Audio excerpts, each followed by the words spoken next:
வணக்கம், இது அறுசுவையும் ஆரோக்கியமும். இன்றைக்கி நம்ம சேனலில் ரொம்ப டேஸ்டியான ஒரு நண்டு குழம்பு ரொம்ப சிம்பிளாக எப்படி பண்ணுறது அப்படின்னு பார்த்துடலாம். இதை பண்ணுறதுக்கு ஒரு கடாய் எடுத்துக்கோங்க. நான் மண் சட்டி வச்சுருக்கேன். இதில் ஒரு 2 டேபிள் ஸ்பூன் அளவுக்கு எண்ணெய் சேர்த்துக்கலாம். இந்த எண்ணெய் நல்லா சூடாகட்டும். இப்போ இந்த எண்ணெய் சூடானதுக்கப்புறம் இதில் 1 ஸ்பூன் அளவுக்கு வெந்தயம் சேர்த்துக்கலாம்.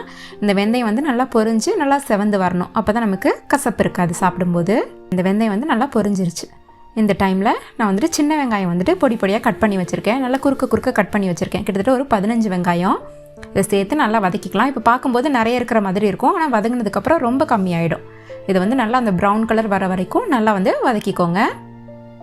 சின்ன வெங்காயம் சேர்த்தோம் அப்படின்னா தான் இந்த குழம்போட டேஸ்ட்டே ரொம்ப நல்லாயிருக்கும். இப்போ இது கூட ஒரு 5 பச்சை மிளகாய் நடுவில் கீறிட்டு சேர்த்துருக்கேன். இது கூடவே 2 கொத்து கருவேப்பிலையும் சேர்த்துக்கலாம். இப்போ இது நல்லா வதங்கட்டும்.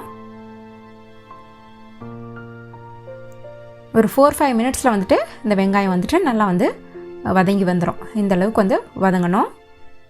பாருங்கள், ரொம்ப கம்மியான அளவாக அப்படியே வதங்க அப்படியே அளவு குறைஞ்சிருச்சு. இப்போ இதில் 2 தக்காளி பழத்தை க்யூப்ஸாக கட் பண்ணி வச்சுருக்கேன். இதை இதில் சேர்த்துக்கலாம். சேர்த்துட்டு நல்லா கலந்து விட்டுருங்க. இந்த தக்காளி நல்லா வெந்து நல்லா மேஷ் ஆகி வரணும். அப்போது இந்த தக்காளி வெங்காயத்துலேருந்து அந்த எண்ணெய் பிரிஞ்சு வரணும். அந்த அளவுக்கு நல்லா நம்ம வதக்கிக்கணும். சீக்கிரமாக வதங்கணும் அப்படின்னா கொஞ்சம் உப்பு சேர்த்துக்கிட்டிங்கன்னா தக்காளி நல்லா சீக்கிரமாகவே வதங்கிடும் உங்களுக்கு. பாருங்கள், ஒரு 4-5 மினிட்ஸில் இந்த தக்காளி நல்லா வதங்கிடும். இந்த அளவுக்கு வதங்கினா போதும்.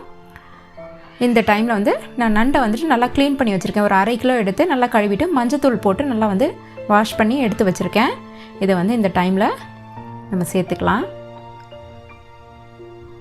சேர்த்துட்டு இந்த மசாலா கூட சேர்த்து அப்படியே இந்த வெங்காயம் தக்காளி கூட சேர்த்து அப்படியே நல்லா கலந்து விடுங்க.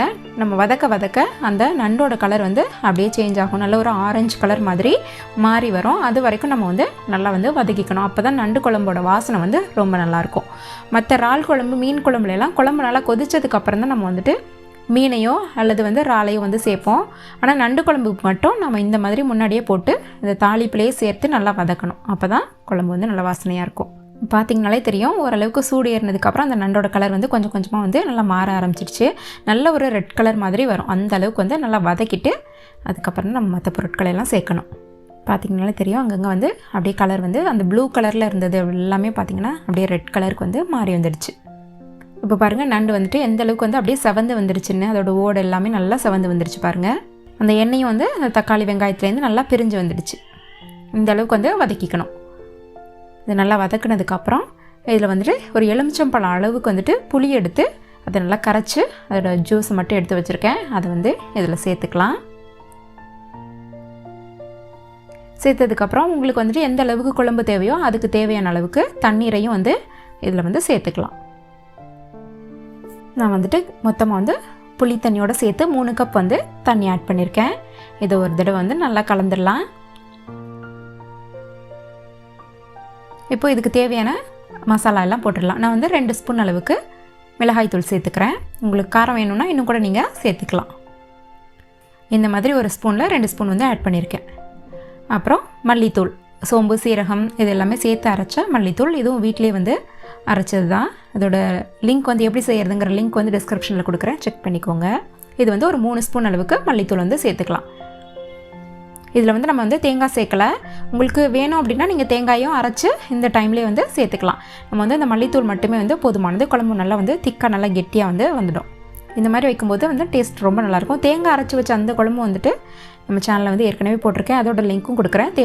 தேவைப்பட்டவங்க செக் பண்ணிக்கோங்க. நண்டு க்ளீனிங் கூட நம்ம சேனலில் ஏற்கனவே போட்டிருக்கேன். இப்போது இதுக்கு தேவையான அளவு உப்பை சேர்த்துக்கலாம். ஒரு 1.5 ஸ்பூன் அளவுக்கு உப்பு சேர்த்துக்கோங்க. சேர்த்துட்டு ஒரு தடவை கலந்துட்டு ஒரு மூடி போட்டு நல்லா இந்த குழம்பு கொதிக்க வச்சிடலாம்.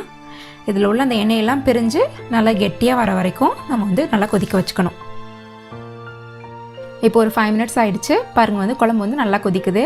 இதில் உங்களுக்கு ஏதாவது காய்கறி ஆட் பண்ணணும் அப்படின்னா நீங்கள் மாங்காய் மட்டும் இதில் ஆட் பண்ணிக்கலாம். அந்த புளிப்புக்கு அந்த மாங்காய் சேர்த்திங்கன்னா ரொம்ப நல்லாயிருக்கும் நண்டு குழம்புக்கு. வேறு எந்த காயும் நம்ம இதில் ஆட் பண்ண வேண்டியதில்லை. இந்த கன்சிஸ்டன்சி ஓரளவுக்கு தண்ணியாக இருக்குது. இன்னும் கொஞ்சம் நம்ம நல்லா கொதிக்க வச்சிடலாம். அப்போது அந்த எண்ணெயெல்லாம் பிரிஞ்சு குழம்பும் நல்லா கெட்டியாக வந்துடும். இன்னும் பெஸ்ட் டேஸ்ட்டுக்கு வந்துட்டு நல்லா குக் பண்ணி எடுத்ததுக்கப்புறம் திரும்பவும் ஒரு தடவை வந்து நீங்கள் ரீஹீட் பண்ணி இந்த மாதிரி மண் சட்டிலே வச்சு ரீஹீட் பண்ணி எடுத்தீங்க அப்படின்னா இந்த குழம்போட டேஸ்ட் வந்துட்டு அவ்வளோ சூப்பராக இருக்கும். நண்டு எல்லாமே கூட ஓரளவுக்கு வந்து நல்லா வெந்துடுச்சு. பாருங்கள், கிட்டத்தட்ட வந்து ஒரு 10 மினிட்ஸ் ஆகிடுச்சு. அந்த ஓரத்துலலாம் பார்த்திங்கன்னா கொஞ்சம் கொஞ்சமாக அந்த எண்ணெயெல்லாம் அப்படியே பிரிஞ்சு வர ஆரம்பிச்சிருச்சு. குழம்போட அந்த கன்சிஸ்டன்சி வந்து ஓரளவுக்கு வந்து நல்லா கெட்டியாயிடுச்சு. அவ்வளோதான், சூப்பரான நண்டு குழம்பு வந்து ஈஸியாக ரெடி ஆகிடுச்சு. நீங்களும் இதை ட்ரை பண்ணி பாருங்கள். இந்த வீடியோ உங்களுக்கு பிடிச்சிருந்தது அப்படின்னா மறக்காமல் நம்மளோட சேனலை சப்ஸ்கிரைப் பண்ணுங்கள்.